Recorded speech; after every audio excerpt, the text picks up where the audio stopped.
Les quelques araignées qui sont potentiellement dangereuses, c'est celles qu'on évoque quelquefois, les veuves noires. On parle de latrodectisme, donc morsure par des latrodectes, c'est-à-dire les veuves noires.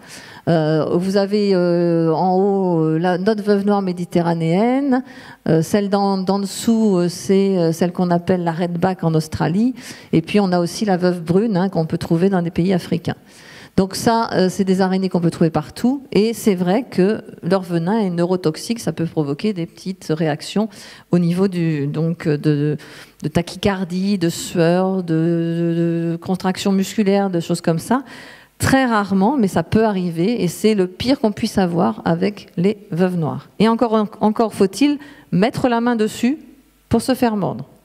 Ce sont des araignées qui vivent, regardez le réseau de fils au-dessus, ce sont des araignées qui vivent dans des toiles en réseau au pied de la végétation.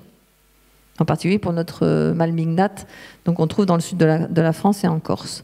Bon, la veuve noire américaine rentre un peu plus facilement dans les habitations, mais les cas de morsure par des veuves noires, contrairement à ce qui est raconté dans les médias ou sur Internet ou dans les réseaux, n'est pas si dangereuse que ça pour l'homme, puisqu'on n'est pas en contact pratiquement avec elle. Elle fait 1 cm de taille de corps, imaginez la taille des crochets. Donc il faut déjà qu'elle arrive à mordre la peau humaine. Et ça peut se passer éventuellement au niveau des mains. Et, encore une fois, même les veuves noires n'injectent pas forcément de venin quand c'est une réaction de défense. Ok ? Donc c'est celles-là qui sont évoquées. On évoque aussi celle-ci, les loxocelles. On parle dans ces cas-là de loxocélisme, puisque c'est une manifestation particulière avec à peu près toutes ces araignées qu'on appelle aussi des araignées violons, parce qu'elles ont, regardé sur le céphalothorax, une sorte de petit dessin en violon. On trouve en fait ces araignées un petit peu partout, et on en a une espèce en France qu'on appelle la Loxocelex rufescens, mais les deux qui sont les plus craintes, c'est dans ces groupes-là, Laeta et Reclusa. Reclusa, ça vous évoque peut-être quelque chose, on l'a évoqué juste avant la conférence, en particulier la recluse, qui est l'espèce américaine. Et il y a quelques années, donc il y a 3 ans à peu près, il y a eu une personne dans le sud qui s'est fait mordre par une Loxocelles.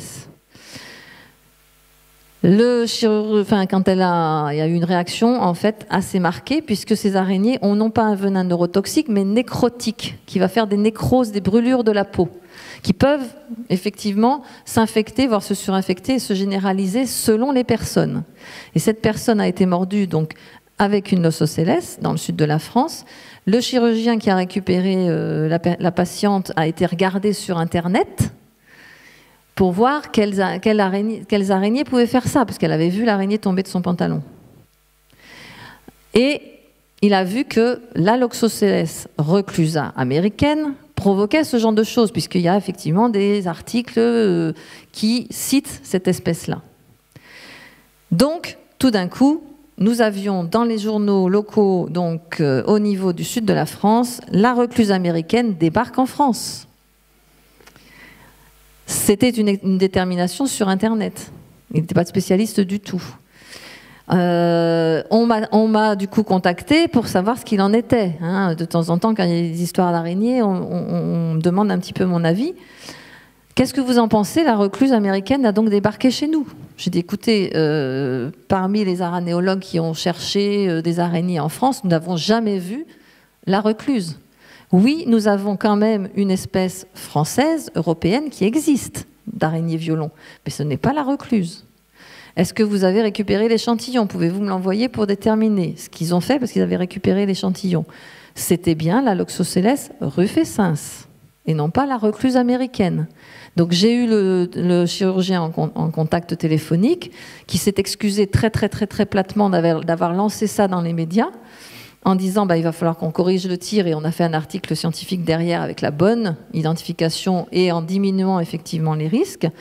Et il a avoué lui-même qu'il était intervenu très vite sur la patiente qui avait vraiment une belle nécrose qui s'était développée et qu'il a fait une belle cicatrice. Il aurait pu laisser évoluer la chose sans aucun souci, elle n'aurait pas eu de cicatrice, mais comme toute brûlure, c'est très long à cicatriser.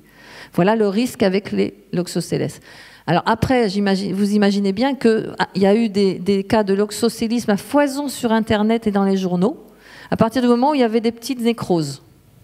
Et là, tout d'un coup, il y a eu une recrudescence de l'oxocélisme qui sont apparus. Mais faux, archi faux. Faites très attention à toutes ces rumeurs et ces choses qui sortent sur Internet et qui continuent à entretenir la peur des araignées. Donc je voulais vraiment vous raconter ça pour vous donner un exemple bien précis. Là voilà le Loxosceles rufescens. Et vous voyez qu'il y a plein d'espèces différentes et il se trouve que la nôtre est assez cosmopolite et on peut la retrouver même aux États-Unis. Et selon l'endroit où elle vit, les réactions peuvent être différentes en fonction de tout un tas de facteurs extérieurs, température, hygrométrie, etc. Juste très rapidement, voilà ce que ça peut faire. C'est des photos qui m'ont été envoyées par un collègue médecin de Marseille. La petite fille et le bras, je ne vous la laisse pas trop longtemps, ont été récupérés sans aucun souci et sans intervention. OK ? Troisième cas de morsures un peu plus qui peuvent provoquer des réactions plus marquées. Là, on était chez les non-mygales. Maintenant, on va s'adresser aux mygales. Soi-disant, toutes les mygales sont dangereuses. Non. Mais il y en a une en Australie, l'Atrax robustus. Donc, on parle du coup d'atraxisme pour l'envenimation par ces araignées. Peut provoquer des réactions assez marquées. Donc l'Atrax robustus, qui est appelée aussi la Sydney funnelweb, parce qu'elle vit autour de Sydney dans des sortes de toiles un peu en tunnel, au pied de la végétation. C'est des araignées qui font autour de 4 cm de taille de corps. Et les morsures ne sont dues qu'au mâle, quand ils sont errants, pour aller chercher la femelle. Et ils ont une réaction assez marquée quand on les embête. Donc ce sont des animaux, ne parlez pas du tout d'agression des araignées vis-à-vis de l'homme. Ce n'est pas agressif une araignée vis-à-vis de l'homme, mais ça peut être réactif à un dérangement. Donc utilisez bien ces termes-là. Donc ces mâles sont très réactifs au dérangement, surtout quand ils vont chercher les femelles et qu'ils errent quelquefois dans les habitations australiennes. Donc ils ont tendance à éventuellement mordre ce qu'on leur présente. Voilà. Donc effectivement, ils ont créé un sérum en 1980 en Australie contre l'atraxisme, puisqu'il y a eu 13 cas de mort en 60 ans, alors qu'ils sont en contact régulier avec, donc il ne faut pas craindre. Il y a un adage aborigène qui dit qu'il faut savoir respecter les animaux qui nous entourent. À partir du moment où il y a un respect des deux côtés et qu'on les laisse vivre tranquilles, en apprenant à les connaître, il n'y a aucun souci.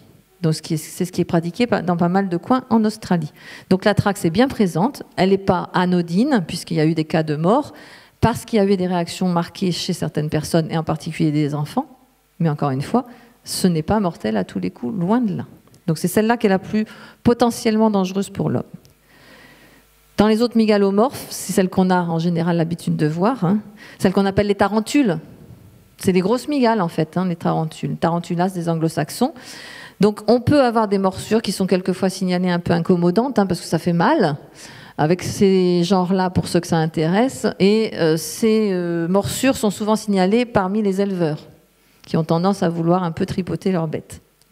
Mais dans la nature, si on ne va pas les chercher, c'est pareil, elles sont souvent nocturnes, elles sont discrètes, on n'a pas de risque de rencontre dans leur mode de vie. Encore une fois, je vous ai dit qu'il fallait rentrer dans leur mode de vie.